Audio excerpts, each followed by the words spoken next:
Hindi church online की इस आराधना सभा में मैं आपका स्वागत करता हूं। आपको धन्यवाद देता हूं कि परमेश्वर की योजना के अनुसार आप इस आराधना में जुड़ गए हैं। ये परमेश्वर की योजना है, ये परमेश्वर का प्रावधान है कि आप आज इस आराधना सभा में परमेश्वर की आवाज को सुने, उसकी महिमा करें। और हो सकता है कि इस आराधना सभा में सम्मिलित होने से, जुड़ जाने से आपके जीवन को नई दिशा मिल जाए, परमेश्वर की राह की ओर आप बढ़ जाएं, गलत रास्ते से हटकर आप सच्चाई के रास्ते पर, सही रास्ते पर आ जाएं। अपने विश्वास के आधार को हम जांच सकें और देख सकें कि क्या यह खोखला विश्वास है या इस विश्वास के प्रमाण हमारी जिंदगियों में दिखाई देते हैं, वो विश्वास जो हमारा सच्चे परमेश्वर पर है। एक नई दिशा में हम आज आगे बढ़ सकते हैं। यदि पुराने जीवन से आप निराश हैं, आप उकता गए हैं, आप थक गए हैं, आप परेशान हैं, आप निराशा के गर्त में डूब रहे हैं, तो परमेश्वर इन वचनों से आपको आशीषित करेगा और परमेश्वर न सिर्फ चुनौती देगा परंतु आपका मार्गदर्शन करेगा। आपको बहुत बहुत धन्यवाद। आइए हम परमेश्वर की आराधना करें, उसकी उपासना करें, गीतों के द्वारा, प्रार्थना के द्वारा और अपने हृदय की भेंट चढ़ाने के द्वारा। आपका पुनः बहुत बहुत स्वागत है। परमेश्वर आप सबों को आशीष देवे। आपको प्रभु यीशु के मधुर नाम में जय मसीह की। हिंदी चर्च ऑनलाइन आराधना में आप सभी का स्वागत करती हूँ। आराधना में जाने से पूर्व हम परमेश्वर की आशीष एवं उसकी उपस्थिति के लिए प्रार्थना करेंगे। आइए हम प्रार्थना करें। धन्यवाद के साथ प्रभु यीशु मसीह एक बार फिर से आपके चरणों के निकट आते हैं। धन्यवाद देते हैं आपके प्रेम और आपकी दया के लिए, आपकी तरस और आपकी करुणा के लिए। बीते सप्ताह की सारी आशीषों के लिए धन्यवाद देते हैं। आज हम धन्यवादी हृदय के साथ आपके हर एक उपकारों के लिए धन्यवाद देते हैं। धन्यवाद देते हैं आज की आशीषित आराधना के लिए। प्रार्थना करते हैं हमारा स्तुति करना, भजन गाना सब कुछ आपको भाने पाए। होने दीजिए प्रभु, जब हम वचन में जाए आपकी उपस्थिति में होकर आपके वचन को ग्रहण कर सके। वक्ता को आपके हाथ में सौंपते प्रभु, आपकी उपस्थिति बहुतायत के साथ उनके जीवन में वास करने पाए। प्रार्थना करते हैं जब हम अपने धन्यवादी हृदय के साथ अपने भेंटों को आपको चढ़ाते हैं, हमारे भेंट प्रभु जी आपको ग्रहण योग्य होने पाए। प्रार्थना करते हैं पिता, जब हम ब्यारी में जाते हैं तो हम आपके बलिदान को स्मरण कर सके और गुनाहों और अपराधों से अपने आप को बचाए रखे। आने वाले सप्ताह को भी प्रभु जी हम आपके हाथ में सौंपते हैं। होने दीजिए हमारे जीवनों से प्रभु आपको महिमा और आदर मिलने पाए। सारी महिमा और आदर हम आपको देते हुए धन्यवाद के साथ इस प्रार्थना को अपने उद्धारकर्ता प्रभु यीशु के नाम से मांग लेते हैं। सुनिए और ग्रहण करें, आमीन।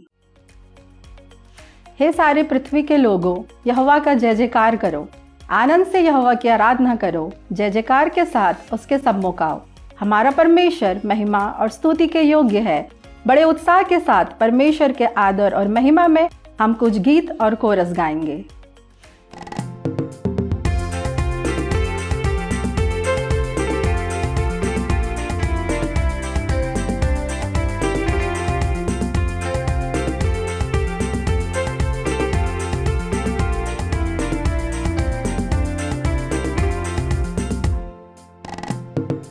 आशीष तुझसे चाहते हैं, हे स्वर्ग पिता हम आते हैं। आशीष तुझसे चाहते हैं, हे स्वर्ग पिता हम आते हैं।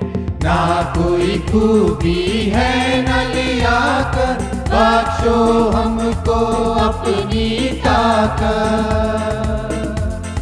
ना कोई खूबी है न लिया कर, बख्शो हमको अपनी ताकत। खाली दिलों को लाते हैं, खाली दिलों को लाते हैं, हे स्वर्ग पिता हम आते हैं। आशीष तुझसे चाहते हैं, हे स्वर्ग पिता हम आते हैं। हमने बहुत खताएं की है, रहे निकम्मे जफाएं की है। हमने बहुत खताएं की है, रहे निकम्मे जफाएं की है। शर्म से सिर झुक जाते हैं, शर्म से सिर झुक जाते हैं। हे स्वर्गीय पिता हम आते हैं, आशीष तुझसे चाहते हैं। हे स्वर्गीय पिता हम आते हैं। तुम हो शक्तिमान प्रभु जी, कुदरत तुम्हारी शान प्रभु जी। तुम हो शक्तिमान प्रभु जी, कुदरत तुम्हारी शान प्रभु जी। हमदो सना हम गाते हैं, हमदो सना हम गाते हैं। हे स्वर्गीय पिता हम आते हैं, आशीष तुझसे चाहते हैं। हे स्वर्गीय पिता हम आते हैं, आशीष तुझसे चाहते हैं। हे स्वर्गीय पिता हम आते हैं।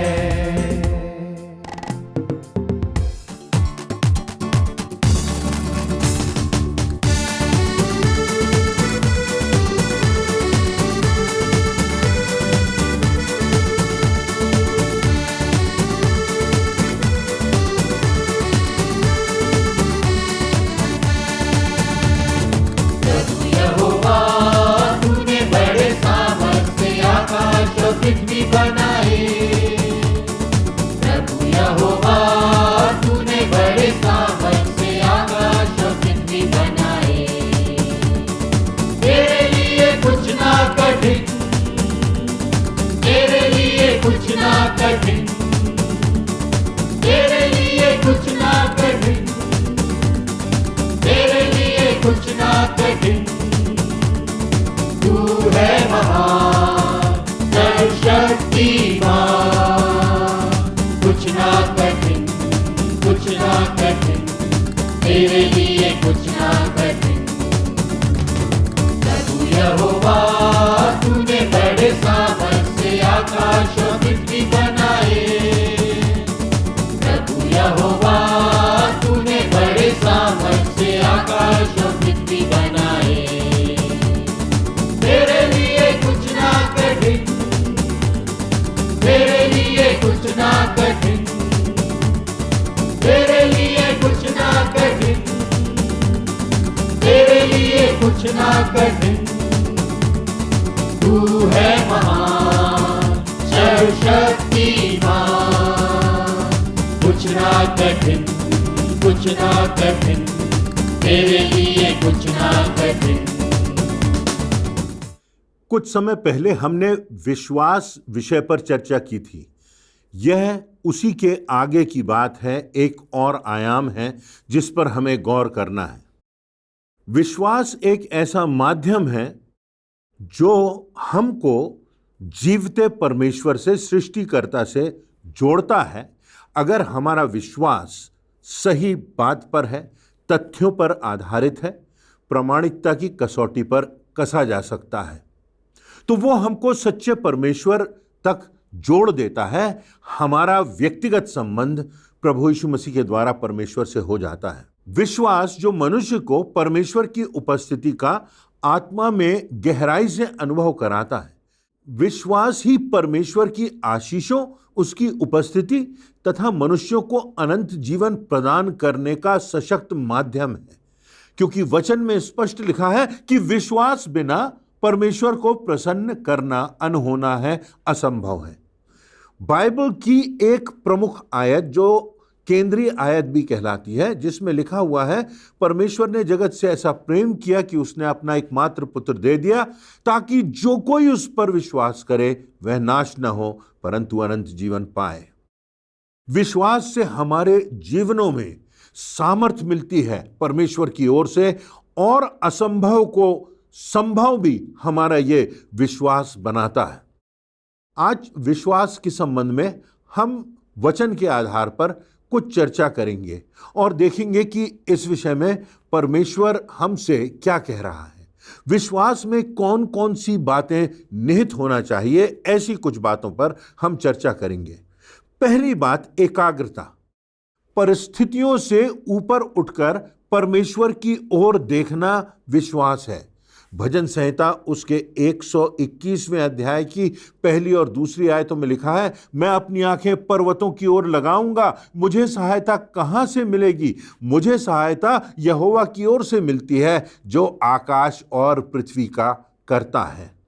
हमारे साथ समस्या है, हमारी आंखें, हमारा ध्यान हमारी समस्याओं की तरफ लगा रहता है, हमारा ध्यान मनुष्यों की ओर लगा रहता है, हमारा ध्यान कठिन परिस्थितियों की ओर लगा रहता है। परंतु परमेश्वर का वचन हमसे कहता है हमें अपनी आंखें पर्वतों की ओर उठाना है, अर्थात हमें अपनी आंखें परमेश्वर की ओर उठाना है, उसकी महानता की ओर, उसकी महिमा की ओर, उसकी सामर्थ्य की ओर, उसकी योजना की ओर, उसके सिंहासन की ओर। और तब मृत्यु की छाया में भी हम जा सकेंगे और कह सकेंगे, जैसा भजन संहिता का लेखक 46वें अध्याय की पहली आयत और उसके आगे लिखता है, परमेश्वर हमारा शरण स्थान और बल है, संकट में अति सहजता से मिलने वाला सहायक। इस कारण हमको कोई भय नहीं, चाहे पृथ्वी उलट जाए और चाहे पहाड़ समुद्र के बीच में डाल दिए जाएं, चाहे समुद्र गरजे और फेन उठाए और पहाड़ उसकी बाढ़ से कांप उठे। एक नदी है जिसकी नहरों से परमेश्वर के नगर में, अर्थात परम प्रधान के पवित्र निवास भवन में आनंद होता है।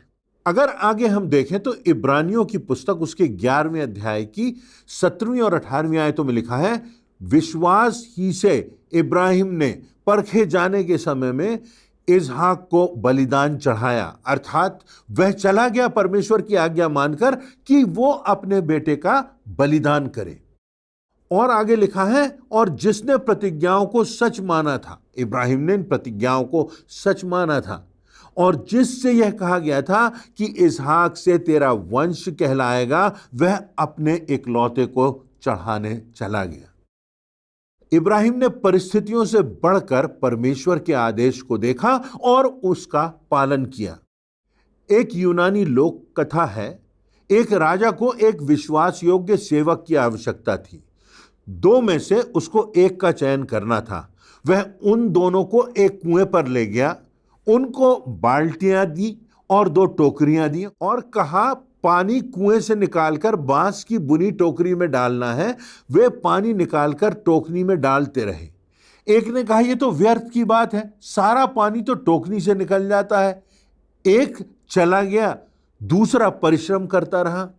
जब दूसरा निरंतर परिश्रम करता रहा, बाल्टी से पानी निकालता रहा, तो कुआं जो था वो खाली हो गया और तब उस कुएं के तल में एक चमकती हुई हीरे की अंगूठी निकली और तब उसने वह अंगूठी राजा को दे दी।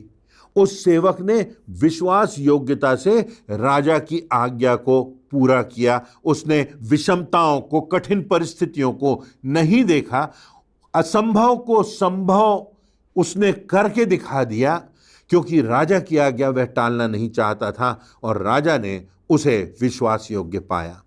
इसी प्रकार हमें भी कई बार जब समझ में नहीं आता, हमको परमेश्वर की आज्ञा को मानते जाना है। हर दिन हमारे लिए यही बात हमारे सामने होना चाहिए कि हम परमेश्वर की आज्ञाओं का पालन करेंगे और एकाग्रता से उसकी ओर बढ़ते जाएंगे। तब हम परमेश्वर की दृष्टि में विश्वास योग्य ठहर सकेंगे। तो पहली बात हमने देखा एकाग्रता की बात। दूसरी बात निर्भरता की बात है। स्वयं की क्षमता से हटकर परमेश्वर पर पूर्णतः निर्भर हो जाना हमारे विश्वास को प्रदर्शित करता है। इब्रानियों के 11वें अध्याय पर हम पुनः चले जाते हैं। उसकी 29वीं आयत में लिखा है, विश्वास ही से वे लाल समुद्र के पार ऐसे उतर गए जैसे सूखी भूमि पर से, और जब मिस्रियों ने वैसा ही करना चाहा तो वे सब डूब मरे। फिर सद्रक, मेशक और अबेदनगो का उदाहरण मिलता है।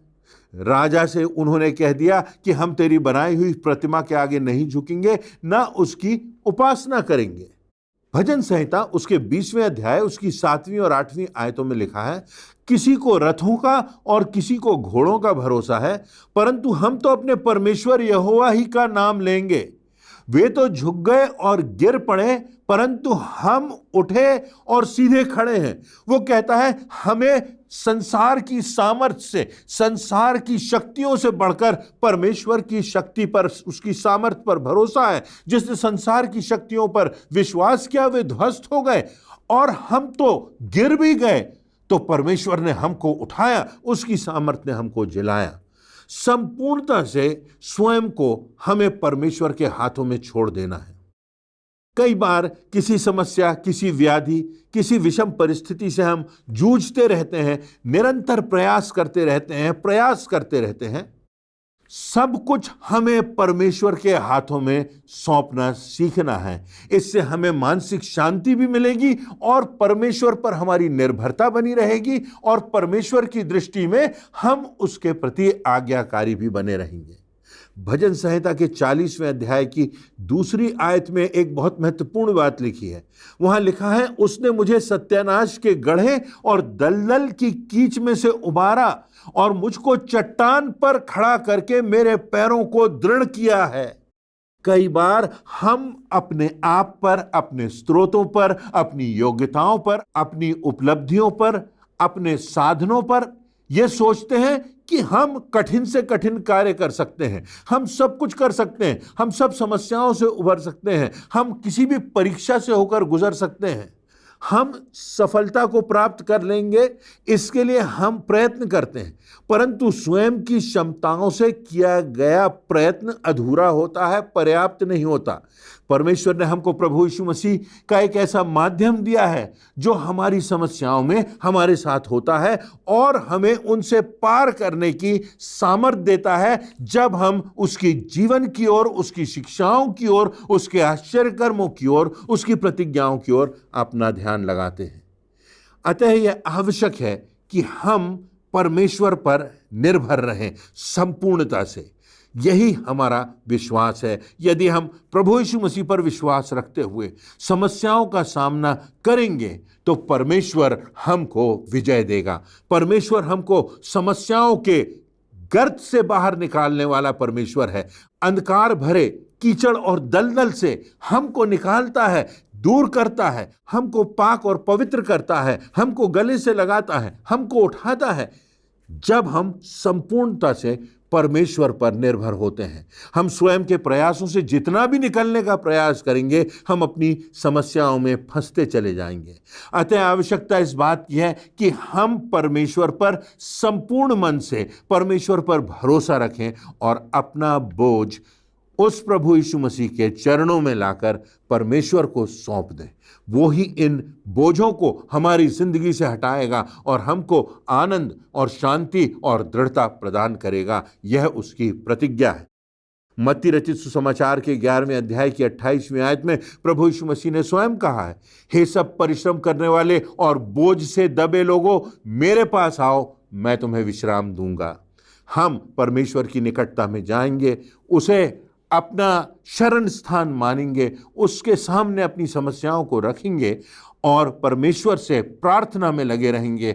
और हमारी निर्भरता जब परमेश्वर पर इस प्रकार बनी रहेगी तो हमारा विश्वास मजबूत होगा, परमेश्वर हमको आशीषित करेगा और हम विजय के मार्ग पर आगे बढ़ते जाएंगे। तीसरी बात जो विश्वास के अंतर्गत आती है वो धैर्य या धीरज की बात है। अंधकार में सुबह की प्रतीक्षा करना हमारा विश्वास है। जब हमें समझ ना आए, जब हमें कुछ दिखाई ना दे, हम परमेश्वर के प्रति आज्ञाकारी हों और प्रतीक्षा करते रहें। इतिहास के पन्नों में रविंद्रनाथ टैगोर जी ने लिखा है, faith is the bird that sings even when it's dark. विश्वास उस पक्षी के समान है जो रात्रि में भी सुबह के गीत गाता है। इब्रानियों 11:8 में लिखा है, विश्वासी से इब्राहिम जब बुलाया गया तो आज्ञा मानकर ऐसी जगह निकल गया जिसे मीरास में लेने वाला था और यह ना जानता था कि मैं किधर जाता हूं, तो भी निकल गया क्योंकि परमेश्वर ने कहा निकल जा। उसको नहीं मालूम था कहां जाना है, किस दिशा में जाना है, कहां पर उसकी मंजिल होगी, परंतु परमेश्वर ने जब आज्ञा दी तो वह निकल गया।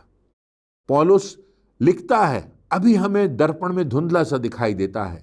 1 कुरिन्थियों उसके 13वें अध्याय की 12वीं आयत में लिखा है, अब हमें दर्पण में धुंधला सा दिखाई देता है, पर उस समय अर्थात अनंत के समय की बात वो कह रहा है, आमने सामने देखेंगे। इस समय मेरा ज्ञान अधूरा है, पर उस समय ऐसी पूरी रीति से पहचानूंगा जैसा मैं पहचाना गया हूं। उस समय संपूर्णता मेरे मन में होगी, मेरे हृदय में होगी, मेरे सामने होगी। अनंत की बात पौलुस कह रहा है। अभी हमको बहुत सी बातें जो हैं वो धुंधली दिखाई देती हैं। हम प्रेम कर रहे हैं, लोग हमें सता रहे हैं। हम शिक्षा दे रहे हैं, लोग हम पर शक कर रहे हैं। हम उपचार कर रहे हैं, परंतु लोग हमारे खिलाफ षड्यंत्र रच रहे हैं। हम भलाई कर रहे हैं, उसके बदले में हमको ताड़ना और बुराई मिल रही है। अभी ऐसा क्यों होता है? क्योंकि सब कुछ धुंधला सा दिखाई देता है, पर इस धुंधलके में भी हमारा विश्वास दृढ़ है। हम परमेश्वर पर विश्वास करने में मजबूती में बने हुए हैं और आगे बढ़ते जाते हैं। और एक दिन आने वाला है इसी विश्वास के रास्ते पर चलते चलते, जब हम परमेश्वर के धाम में होंगे और तब कोई धुंधलका ना होगा। हम आमने सामने सब बातों को स्पष्टता से देख सकेंगे, समझ सकेंगे। अभी तो सह रहे हैं, परंतु एक दिन आएगा जब हम परमेश्वर पिता के साथ अनंत का आनंद मनाएंगे। इब्रानियों की पुस्तक के 11वें अध्याय की 13वीं आयत के आगे लिखा हुआ है, ये सब विश्वास की दशा में मरे। उन्होंने प्रतिज्ञा की हुई वस्तुएं नहीं पाई, पर उन्हें दूर से देखकर आनंदित हुए और मान लिया कि हम पृथ्वी पर परदेशी और बाहरी हैं। पर वे एक उत्तम अर्थात स्वर्गीय देश के अभिलाषी हैं।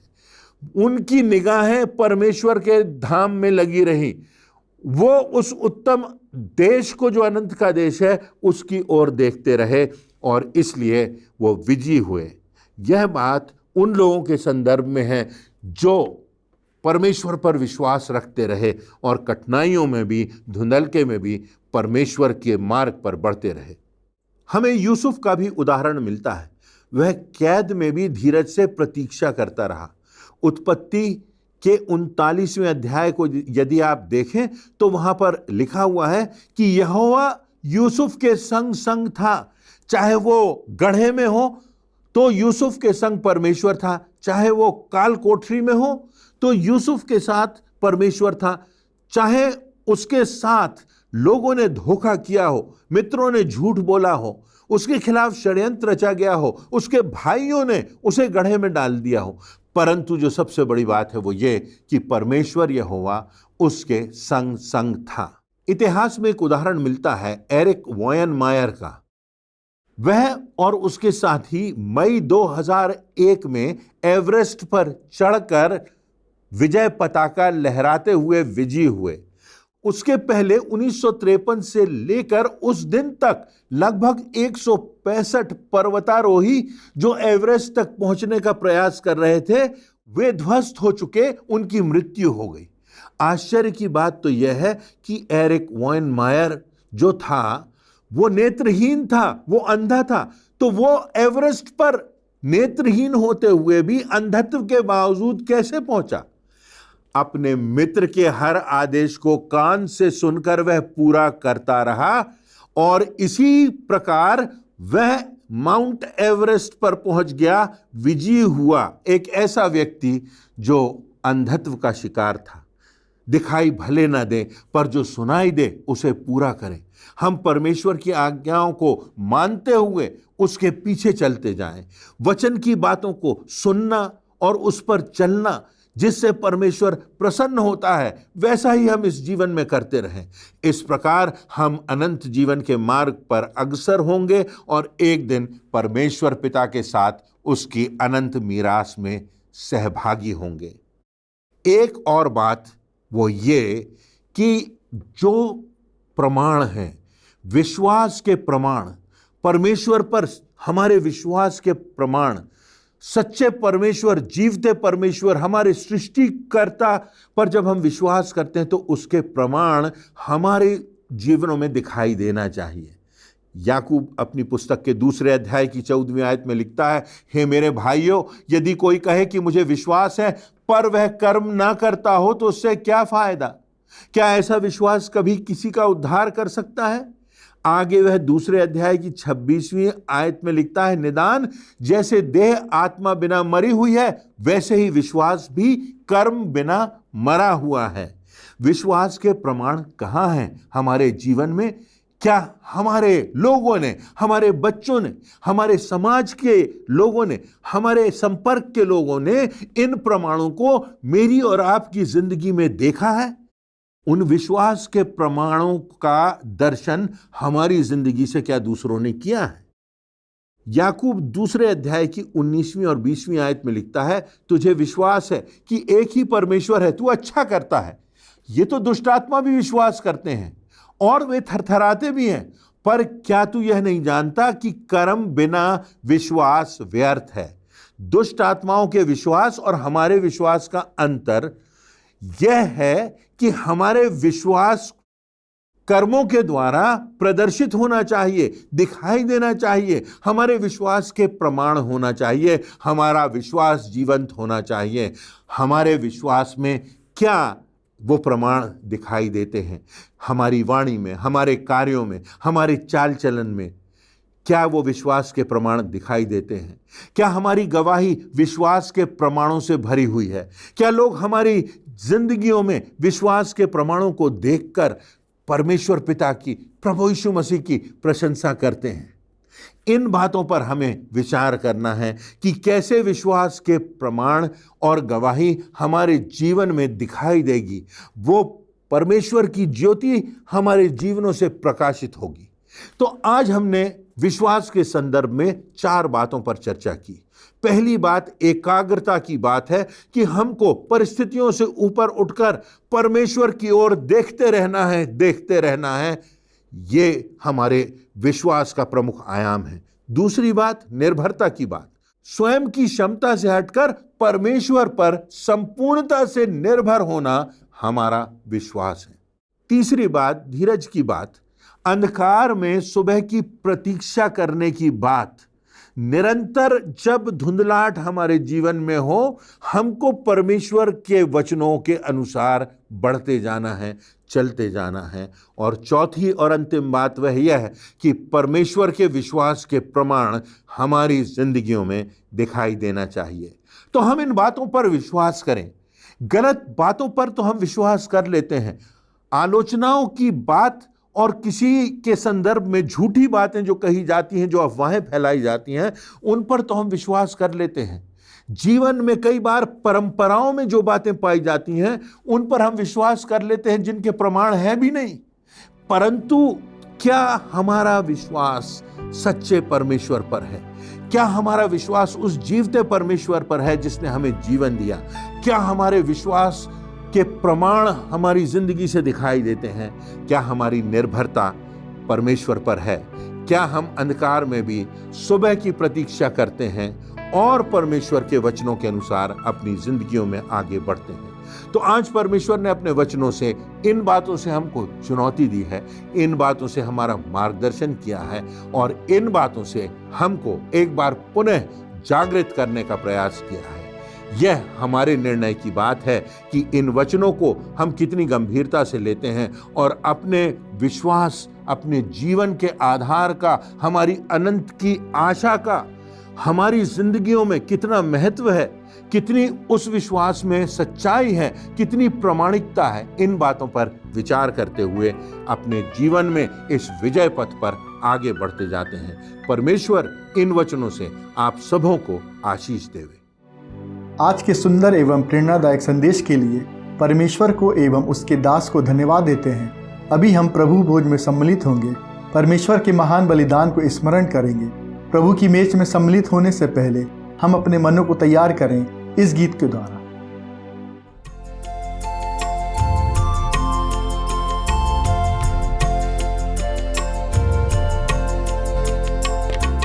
यीशु ने अपना खून बहा के मुझे बचा लिया, क्यों ना मैं गाऊंगा गुण उसी के, मुझे बचा लिया। यीशु ने अपना खून बहा के मुझे बचा लिया, मैं जब गुनाहों में पड़ा हुआ था, यीशु आ गया। उसके मारे जाने से मैं जीवन भी पा गया। मैं जब गुनाहों में पड़ा हुआ था, यीशु आ गया। उसके मारे जाने से मैं जीवन भी पा गया। इसलिए गाऊंगा गुण उसी के, मुझे बचा लिया। यीशु ने अपना खून बहा के मुझे बचा लिया। आइए हम सब प्रभु भोज में शामिल होंगे। प्रभु यीशु मसीह ने जिस रात वो पकड़वाया गया, उसने रोटी ली और धन्यवाद करके उसे तोड़ी और कहा, ये मेरी देह है जो तुम्हारे लिए है, मेरे स्मरण के लिए यही किया करो। इसी रीति से उसने ब्यारी के पीछे कटोरा भी लिया और कहा, यह कटोरा मेरे लहू में नई वाचा है, जब कभी पियो मेरे स्मरण के लिए यही किया करो।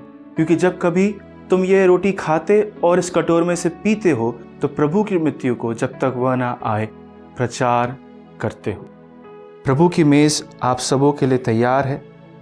प्रभु यीशु मसीह ने अपनी जान आप सबों के लिए दी है। पश्चातापी हृदय से इसमें शामिल हो। जिनने बपतिस्मा लिया है वो इसमें शामिल हो। आइए हम छोटी सी प्रार्थना करें और प्रभु यीशु मसीह को इसके लिए धन्यवाद दें। सर्वशक्तिमान परमेश्वर पिता, आपके चरणों के पास आते खुदा बाप धन्यवाद देते हैं आपके बलिदान के लिए। होने दीजिए जब हम प्रभु भोज में शामिल होते हैं तो पूरी आत्मा से इसमें शामिल होने वाले बन सके और सारी बातों में आपके नाम को महिमा मिलने वाली हो सके। सारा आदर, सारी महिमा हम आप ही को देते हैं। इस प्रार्थना को यीशु मसीह के नाम से मानते हैं, आमीन। प्रभु की मेज तैयार है, आप इसमें शामिल हो सकते हैं।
आइए हम अपने स्थान पर खड़े हो जाएं। हम अब अंतिम प्रार्थना में जाएंगे। प्रार्थना के बाद प्रार्थना के रूप में कोरस गा लेंगे। उसके पश्चात परमेश्वर की आशीष ग्रहण करके आज की आराधना समाप्त करेंगे। आइए हम प्रार्थना करें। पिता, हम तेरा धन्यवाद करते हैं कि हम इस आराधना के द्वारा तेरे साथ संगति सहभागिता कर सकें, तेरे वचनों से बहुत ही प्रभावशाली ढंग से सुन सके, हम तेरी मेज की संगति कर सके, हम तेरी आशीषों का ध्यान करके तुझे अपनी भेंटें अर्पित कर सके, साथ मिलकर गीत गा सके, प्रार्थना कर सके। पिता, तू हमें अपने आत्मा से, अपने गुणों से, स्वभाव से भर दे।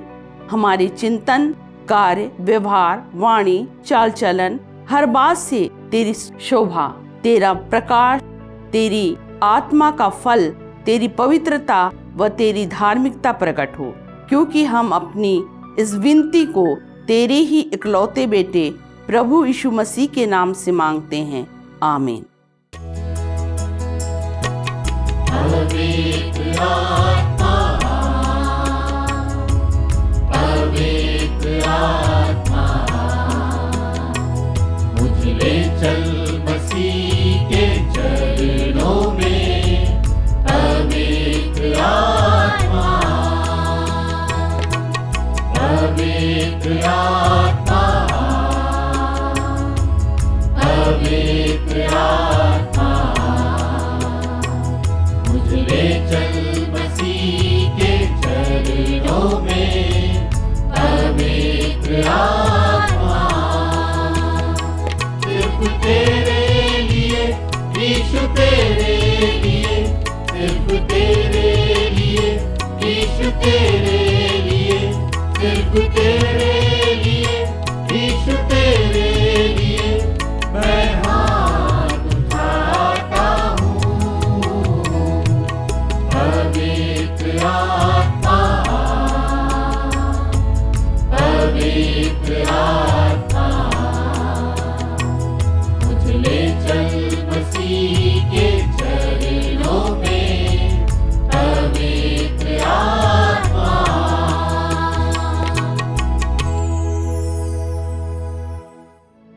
अब हमारे परमेश्वर पिता का प्रेम, प्रभु यीशु मसीह का अनुग्रह और पवित्र आत्मा की शांति और सहभागिता हम सब विश्वासियों पर अब से लेकर अनंत तक होती रहे, आमीन।